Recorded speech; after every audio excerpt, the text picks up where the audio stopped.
California's Task Force on Reparations for African Americans is releasing a report detailing 170 years of state-sponsored discrimination.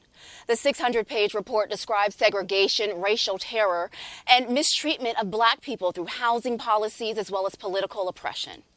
The recommendations for reparations must include compensation, restitution, which accounts for stolen land or stolen wealth, stolen opportunities, rehabilitation, free education, free healthcare is examples. I'm not saying those are going to be the final recommendations. The task force says if the state approves the plan, only Black Americans who are descendants of people who lived in the United States prior to 1900 would be eligible for any payments or programs. Governor Gavin Newsom signed legislation creating the two-year task force back in 2020. California is the only state to move ahead with the study on reparations for African Americans. I love this study. Of course, it's 600 pages, so it's hard to go through it all, but there were so many key findings in this report that I wanted to mention, just a few that stood out to me. It talked about the effects of slavery and how it's still embedded in American society now, and how some of that has never been fixed and we're still dealing with it, especially when you look at the jail system. So in California, Black people make up 6%, but we are overpopulated and represented in the jails. So 28% of Black people are incarcerated in California, 36% make up the juvenile detention centers, and 30% are homeless. It also looked at that Black Californians, we don't own as many homes, of course, as white people. They own 60% of their homes. We own 30% of our homes.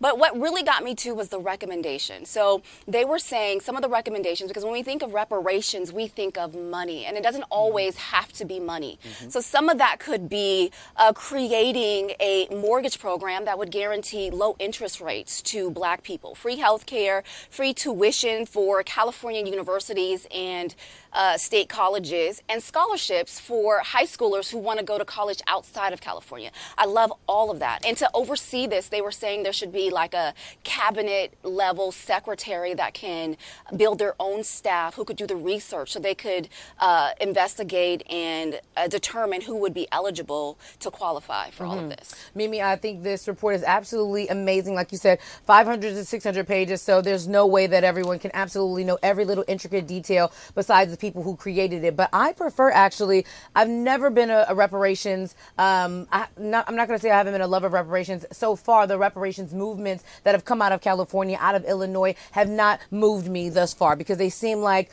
schemes and plots, with mortgage programs and a loan program. So I actually prefer a reparations plan that doesn't include money, that is about health care, that is about mortgages, that is about health care and college and education. Yes, Romeo. And so I actually prefer this, because when you start talking about money, you start seeing a different side of people. And there was I believe it was the one in California where there was a discrepancy where people who made the panel were also going to be able to get the reparations. So it's a lot when you start talking about money. So I prefer a reparations plan that does not include money, more so other ways to close the racial wealth gap. Yeah, and I think about that, and I agree with both of you guys, because when you talk about money, sometimes people don't know how to handle money. So if you put a lot of money in someone's hands, are they going to do the right thing? That's the biggest problem. So I love the fact they have these programs set up, because now you're setting up the future.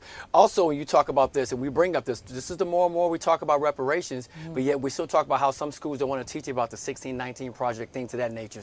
My son asks me when I have conversations about reparations, like, what is that? So now it becomes a teaching moment. So that's why we want to talk about things in the past. We want to go back in history and discuss why we're going to receive reparations today. There's a reason for it, so let's talk about it. And I would love to see for this to be the plan that actually makes sense for reparations. Because when Illinois released it, Romeo, I was all over that. I was like, okay, now, come on. So hopefully California does it the right way. Yeah, and hopefully people will take a look at this and it will become a case study for how it can be done on the national level. Absolutely. We are definitely hoping about that. Romeo, you're right. A teachable moment.